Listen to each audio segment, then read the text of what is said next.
সকাল সকাল খেতে বসে পড়েছি। আজকে হচ্ছে গিয়ে উচ্ছে কুমড়ো ভাজা, কাঁচকলা আলু পোস্ত, কলা পাতায় তেলাপিয়া মাছ আর তোমার ডাল, এই রান্না হয়েছে।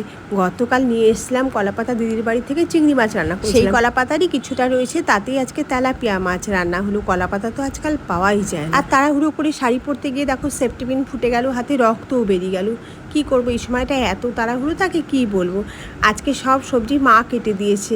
মা তো সকালবেলায় মানে সারাদিনই চুপচাপ বসেই থাকে আর আজে বাজে চিন্তা করে, কে মারা গেল, কে বেঁচে আছে। সারাদিন জিজ্ঞেস করবো ও বেঁচে আছে, ও মারা গেছে, সে মারা গেছে, এই উত্তর দিতেই তো নাজেহাল। তারপরে তো অফিসে চলে গেলাম। আর যেতে যেতে খুব ঘুম পাই জানো, রাস্তায় গাড়িতে ঘুমাই, বাসে ঘুমাই, অটোতে ঘুমাই, সব জায়গায় ঘুমাই। আর বাড়ি ফিরে এসে ভাবলাম, কবে থেকে ভাবছি একটা র্যাপার বানাবো। এই শাড়িটা বার করে নিয়েছি, এই শাড়িটা না এটা দিয়ে করবো, কি সুন্দর দেখতে না আঁচলটা। কিন্তু আমরা যেভাবে শাড়ি পরি তাতে আঁচলটা দেখাই যায় না।